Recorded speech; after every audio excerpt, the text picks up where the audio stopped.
Navodaya NMS એજ્યુકેશનલના video અને ટેકનોલોજીના video મેળવવા માટે આ ચેનલને સબસ્ક્રાઇબ કરજો.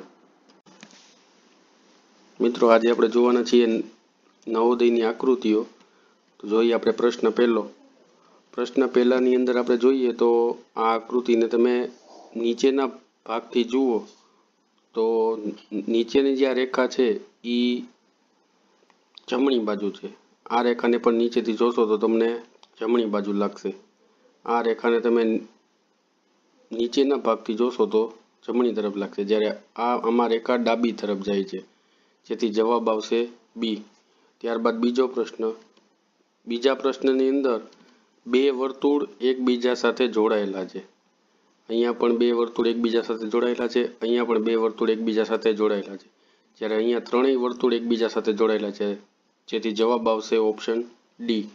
ત્યારબાદ ત્રીજા પ્રશ્નની અંદર આર યુ એન, અહીંયા પણ આર યુ એન, અહીંયા પણ આર યુ અને એન, જ્યારે અહીંયા કે યુ એન છે, એટલે જવાબ આવશે ઓપ્શન સી ઓપ્શન અલગ પડે છે. પ્રશ્ન ચોથાની અંદર અહીંયા 3 ખૂણા છે અને 3 વર્તુળ છે. અહીંયા 4 ખૂણા છે અને 4 વર્તુળ છે. અહીંયા 5 ખૂણા છે અને 5 વર્તુળ છે, જ્યારે અહીંયા 4 ખૂણા છે અને 3 વર્તુળ છે, જેથી જવાબ આવશે ઓપ્શન બી. ત્યારબાદ પ્રશ્ન પાંચમા પ્રશ્નની અંદર સમરૂપ આકૃતિ ગોતવાની. સમરૂપ આકૃતિ એટલે કે એના જેવી જ. તો અહીંયા આપણે જોઈએ તો અહીંયા 2 રેખા છે અને અહીંયા 3 રેખા છે. તો એના જેવી જ આકૃતિ આપણે જોઈએ, 2 રેખા અને 3 રેખા. અહીંયા 2 રેખા આવી ગઈ અને અહીંયા પણ 3 રેખા. તો આનો જવાબ મળશે ઓપ્શન સી. ત્યારબાદ છઠ્ઠા પ્રશ્નની અંદર આ એરો અંદરની તરફ આવે છે. અહીંયા એક રેખા ઊભી છે, એક રેખા આડી, અને આડી રેખાના અંતમાં નાનકડું વર્તુળ છે. તો આપણે પહેલાં તો આ રેખા જોઈ લઈએ બધાયમાં, તો આ ઓપ્શન ડી નીકળી જશે. પછી આ વર્તુળના અંતે જે રેખાના અંતમાં જે વર્તુળ છે એવું ઓપ્શન એમાં નથી, એટલે આ પણ નીકળી જાય. હવે 2 વધી, બી અને સી. તો હવે આ જે રેખાને વર્તુળ છે એ ઓપ્શન બીમાં નથી, એટલે બી પણ નીકળી જાય. તો આપણો જવાબ આવશે ઓપ્શન સી. ત્યારબાદ સાતમા પ્રશ્નની અંદર એરો બધા ખૂણા તરફ જાય છે. તો ઓપ્શન એમાં આ એરો ખૂણા તરફ જતો નથી. ઓપ્શન બીમાં આ બંને એરા ખૂણા તરફ જતા નથી. આ એક જાય છે, એક જતો નથી, જ્યારે ઓપ્શન સીમાં બધા એરો ખૂણા તરફ જતા નથી, જ્યારે ઓપ્શન ડીમાં આ આકૃતિ જેવી જ આકૃતિ આપણને અહીંયા મળે છે.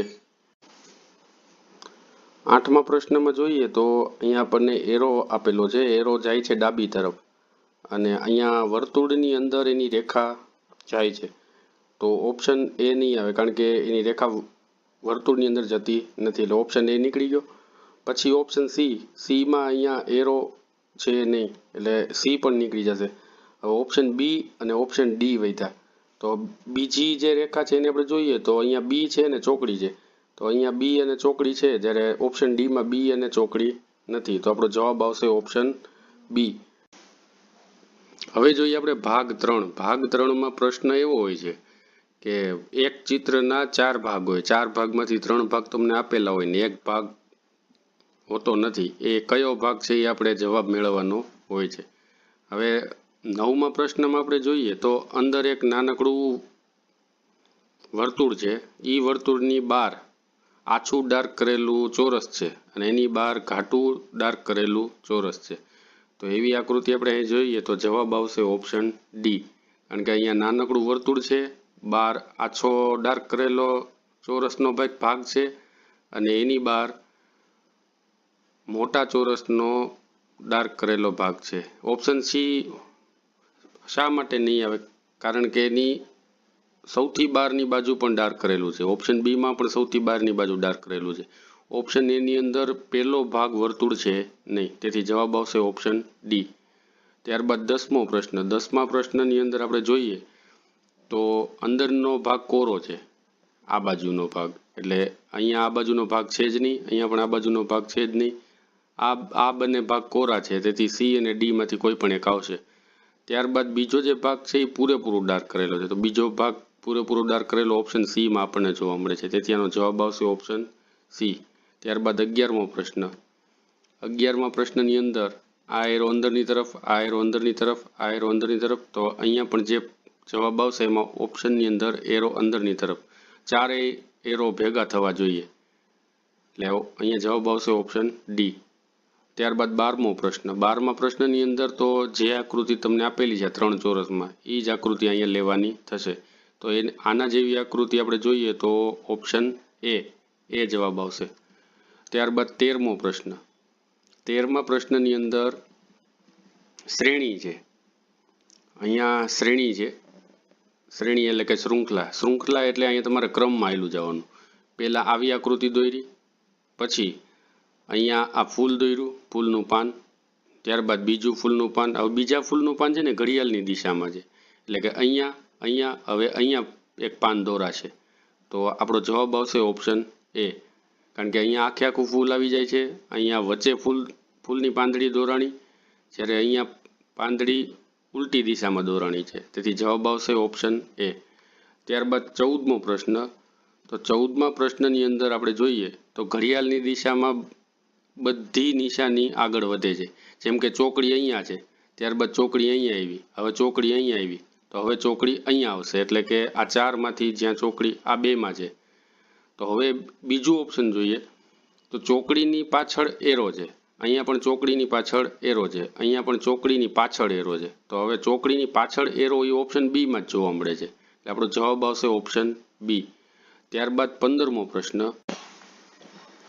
15મા પ્રશ્નમાં આપણે જોઈએ તો આ બધી જે નિશાની છે એ ઘડિયાળની ઉલટી દિશામાં ચાલે છે, એટલે કે પહેલા પ્લસની નિશાની અહીંયા, પછી ઘડિયાળની ઉલટી દિશામાં, એટલે કે આ બાજુ, અને હવે અહીંયા આવશે, એટલે કે અહીંયા.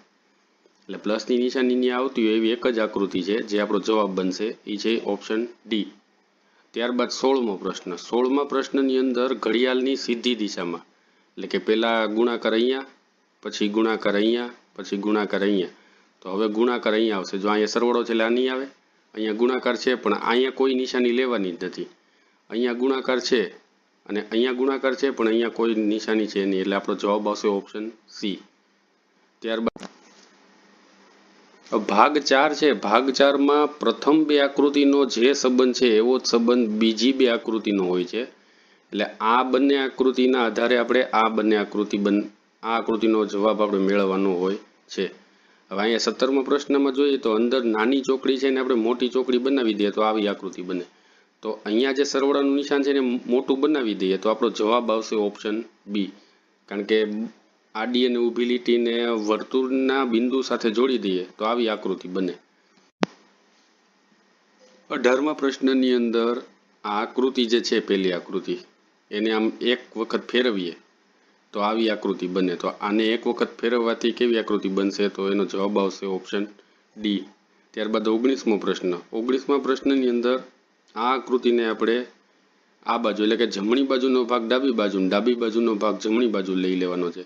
તો અહીંયા પણ જે એરો જાય છે એ જમણી તરફ છે, એટલે એને આપણે ડાબી તરફ લઈ લેવાનો છે. તો ડાબી તરફ 3 જાય છે. તો હવે જોઈએ આમાં અહીંયા જે તમને લીટી આપી છે એ લીટી ડાબી તરફ છે, આપણે એને જમણી તરફ લઈ લેવાની છે. તો જમણી તરફ એક જ બાજુ આપેલી છે ઓપ્શન બીમાં, એટલે આપણો જવાબ આવશે ઓપ્શન બી. ત્યારબાદ 20મી આકૃતિ. 20મી આકૃતિમાં તમે જોઈ શકો છો આ 2 સેટ આપ્યા છે, એમાં વર્તુળ 12 છે એ અંદર આવી ગયું, ત્રિકોણ અંદર છે એ બહાર આવી ગયું. તો એવી જ રીતના આપણે અહીંયા વર્તુળ અંદર છે એને બહાર લઈ લેવાનું અને ત્રિકોણને અંદર લેવાનું. હવે વર્તુળ બહાર હોય ને ત્રિકોણ અંદર હોય એવી આકૃતિ આપણે ઓપ્શન સીમાં જોવા મળે છે. જો અહીં બહાર વર્તુળ છે અને અંદર ત્રિકોણ છે. ત્યારબાદ ભાગ 6.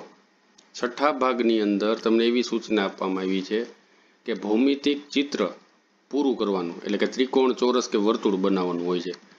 તો કઈ આકૃતિને આની સાથે જોડીએ પ્રશ્ન ચિત્ર સાથે? ઉત્તર ચિત્રની 4 ઓપ્શન આપેલા, જેમાંથી કયા ચિત્રને જોડવાથી એ આકૃતિ એક સંપૂર્ણ ચિત્ર બને. એ ત્રિકોણ પણ હોઈ શકે, ચોરસ પણ હોઈ શકે અને વર્તુળ પણ હોઈ શકે.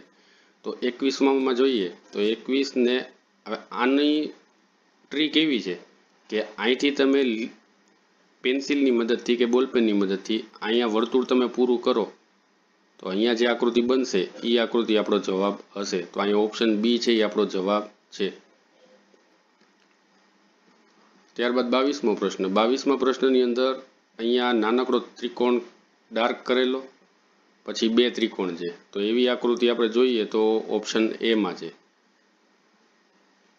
ત્યારબાદ 23મો પ્રશ્ન. 23મા પ્રશ્નની અંદર આ આકૃતિને પૂર્ણ કરવા માટે આપણે ઓપ્શન સી નો ભાગ છે એ અહીં આપણે જોડી દેશું. તો આનો જવાબ આવશે ઓપ્શન સી. ત્યારબાદ 24મો પ્રશ્ન. 24મા પ્રશ્નની અંદર અહીંથી આપણે પેન્સિલ કે બોલપેનની મદદથી લીટી દોરીએ તો કેવી આકૃતિ બને? તો એનો જવાબ આવશે ઓપ્શન એ. ઓપ્શન એ અહીંયા આપણે જોડી દઈએ તો આ પૂરેપૂરું ત્રિકોણ બની જશે. ત્યારબાદ 25મો પ્રશ્ન. 25મા પ્રશ્નની અંદર દર્પણ આકૃતિ છે. અહીંયા આપણને કીધેલું છે કે કોઈ પણ દર્પણ અરીસાને, એટલે કે અહીંયા અરીસો હોય, અહીંયા જે એક્સ ને વાય તમને દર્શાવવામાં આવ્યા છે એ અરીસો છે. અરીસાના પ્રશ્નોમાં એક નિયમ યાદ રાખવાનો કે ડાબી બાજુનો ભાગ જમણી તરફ જાય અને જમણી બાજુનો ભાગ ડાબી તરફ જશે. તો અહીંયા જે તમને આકૃતિ આપવામાં આવી છે એમાં આ ભાગ ડાબી તરફ છે તો એ ભાગ જમણી તરફ વયો જશે, એટલે કે આ બાજુ. તો એવી બે આકૃતિ જોવા મળે છે. હવે આ ભાગ છે આ બાજુનો એ જમણી તરફ છે, એ ભાગને આપણે ડાબી તરફ લઈ લેવાનો છે, એટલે આમાં જવાબ આવશે ઓપ્શન એ. 25મો પ્રશ્ન. 25મા પ્રશ્નમાં એમ ડાબી બાજુનો ભાગ જમણી બાજુ, જમણી બાજુનો ભાગ ડાબી બાજુ. હવે અહીંયા જવાબના જે ચાર ઓપ્શન આપ્યા છે એમાં એ ઓપ્શન એ અને બી માં ડાબી જમણી નહીં પણ વર્તુળ નીચેની તરફ વહી ગયું છે. નિયમ એવો છે કે ડાબી તરફ જે હોય ભાગ એ જમણી તરફ ને જમણી તરફ હોય તે ડાબી તરફ. ફક્ત દિશા બદલશે, ઉપર નીચે નહીં થાય, એટલે ઓપ્શન એ ને બી નહીં આવે. અહીંયા હવે ઓપ્શન સી ને ડી જોઈએ. તો ઓપ્શન સી અને ડી માં આપણે જોઈએ તો અહીંયા જે આપણને આપેલું છે વર્તુળ એ આ તરફ આવી જશે, એટલે આપણો જવાબ આવશે ઓપ્શન સી. ત્યારબાદ 27મો પ્રશ્ન. 27મા પ્રશ્નની અંદર ઝેડ આપેલો છે. હવે ઝેડની એક દિશા ડાબી તરફ છે અને એક દિશા જમણી તરફ છે. ડાબી તરફ છે એ જમણી તરફ થઈ જશે અને જમણી તરફ છે ડાબી તરફ, એટલે કે ઝેડ આવો થઈ જશે. તો એવી બે આકૃતિ આપણને જોવા મળે છે. હવે આ ભાગ છે એરાવાળો એ ડાબી તરફ છે, એને આપણે જમણી તરફ લઈ લેવાનો છે, જે એક જ આકૃતિમાં આપણને જોવા મળે છે ઓપ્શન સી માં, એટલે આપણો જવાબ આવશે ઓપ્શન સી. ત્યારબાદ 28મો પ્રશ્ન. 28મા પ્રશ્નની અંદર એન છે એ જમણી તરફ છે તો એનને આપણે ડાબી તરફ લઈ લેવાનો છે અને એ છે એ છે વચ્ચે. હવે ઓપ્શન બી અને સી માં એન છે એ ડાબી તરફ આવી જાય છે. ઓપ્શન એ છે એ ઉલટો નથી કરવાનો, જે ઓપ્શન સી માં આપણને ઉલટો કરીને આપ્યો છે, એટલે આપણો જવાબ આવશે ઓપ્શન બી. કારણ કે એન અહીંયા જમણી તરફ છે એ અહીંયા ડાબી તરફ આવી ગયો, ઓપ્શન એ વચ્ચે છે એ પણ અહીંયા છે અને એફ ડાબી તરફ છે જે એફ અહીંયા જમણી તરફ આવી ગયો. 8મા ભાગની અંદર કાગળના ટુકડાને વાળી અને અહીંયા આપણે પંચ કરવાનું હોય છે. પંચ કર્યા પછી એને ખોલીએ તો કેવી આકૃતિ બને આપણે જોવાનું હોય છે. તો અહીંયા જ્યારે આપણે કાગળની ગળીને વાળી અને આવી આકૃતિ કરીએ ત્યારે એ ચારેય બાજુ એવી આકૃતિ થઈ જાય. તો એવી ચારેય બાજુ આકૃતિ આપણે ઓપ્શન સી માં જોવા મળે છે. ત્યારબાદ 30મો પ્રશ્ન. 30મા પ્રશ્નની અંદર કાગળના ટુકડાની ગળીને આ રીતના વાળી અને 3 ટપકા કરવામાં આવે છે. હવે એક વખત ખોલશું એટલે 3 ટપકા આ બાજુ ને 3 ટપકા આ બાજુ, અને ચારેય બાજુ ખોલશું ત્યારે 3 ટપકા સામે ચારેય બાજુ જશે, એટલે આપણો જવાબ થશે ઓપ્શન એ. ત્યારબાદ 31મો પ્રશ્ન. 31મા પ્રશ્નની અંદર કાગળના ટુકડાની ગળીને વાળી અને અહીંથી એક કાપો મૂકવાનો છે અને અહીંથી એક કાપો મૂકવાનો છે. આ બાજુ ખોલશો એટલે 2 કાપા, આ એક અહીંયા અને એક અહીંયા આવશે.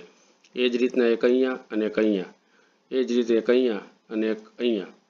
તો આપણો જવાબ બનશે ઓપ્શન એ. ત્યારબાદ 29મા પ્રશ્નની અંદર આ રીતના કાગળના ટુકડાની ગળીને વાળી અહીંયા આપણે કાપો મૂકશું. જ્યારે આપણે આ રીતના ખોલશું ત્યારે આની જેવી જ આકૃતિ એક અહીંયા હશે, એક અહીંયા અને એક અહીંયા, એટલે કે આપણો જવાબ બનશે ઓપ્શન સી. ત્યારબાદ ભાગ 9મો. 9મા ભાગની અંદર આપણને પ્રશ્નચિત્રમાં ટુકડા આપેલા હોય છે કાગળના, એ કાગળના ટુકડાને જોડવાથી કેવી આકૃતિ બને એ આપણે આમાં મેળવવાનું હોય છે. તો 33મો પ્રશ્ન જોઈએ તો આ ત્રણેય કાગળના ટુકડાને ભેગા કરીએ તો આ પ્રકારની આકૃતિ બને. કારણ તો કે ઓપ્શન બીની અંદર આટલો મોટો ભાગ આ છે નહીં, જ્યારે ઓપ્શન સીની અંદર આ ભાગ છે એ એટલો મોટો નથી, અહીંયા ફક્ત ત્રિકોણ જ છે. અને ઓપ્શન ડીની અંદર આ જે ભાગ છે એ એટલો મોટો છે નહીં. તો આપણો જવાબ આવશે ઓપ્શન એ. ઓપ્શન બી એટલા માટે કારણ કે આ ભાગ છે એ અહીંયા આવી ગયો, આ ભાગ છે એ ઉપર આવી ગયો અને આ ભાગ નીચે આવી ગયો, જ્યારે અન્ય એ, સી અને ડીમાં આ ત્રણેય ભાગ જોવા મળતા નથી. ત્યારબાદ 35. હવે 35માં પ્રશ્નની અંદર જોઈએ તો અહીંયા આપણને ત્રણ જે ટુકડા આપવામાં આવ્યા છે એ ત્રણ ટુકડાની મદદથી ઓપ્શન બી જવાબ મળશે, કારણ કે ઓપ્શન એની અંદર બે જ ભાગ આપેલા છે. ઓપ્શન ડીની અંદર બે ત્રિકોણ છે, જ્યારે ઓપ્શન સીની અંદર નીચેનો ભાગ થોડોક મોટો છે, જેથી આપણો જવાબ આવશે ઓપ્શન બી. ત્યાર 36માં પ્રશ્નની અંદર તમને જે ચાર ટુકડા આપવામાં આવ્યા છે એની મદદથી જવાબ મળશે ઓપ્શન સી, કારણ કે અહીંયા જે બે ટુકડા આપવામાં આવ્યા છે એ બે ટુકડા અહીંયા છે, આ નીચેનો ટુકડો છે એ અહીંયા ઉપર આપવામાં આવ્યો છે અને આ જે મોટો ટુકડો છે એ અહીંયા આવેલો છે, જેથી આપણો જવાબ બનશે સી.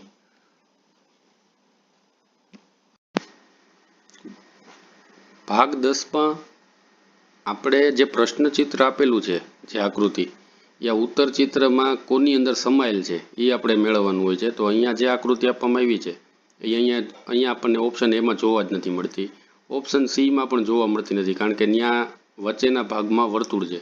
ઓપ્શન ડીમાં પણ જોવા મળતી નથી. તો આપણો જવાબ આવશે ઓપ્શન બી, જો અહીંયા આકૃતિ વચ્ચેના ભાગમાં દેખાય છે.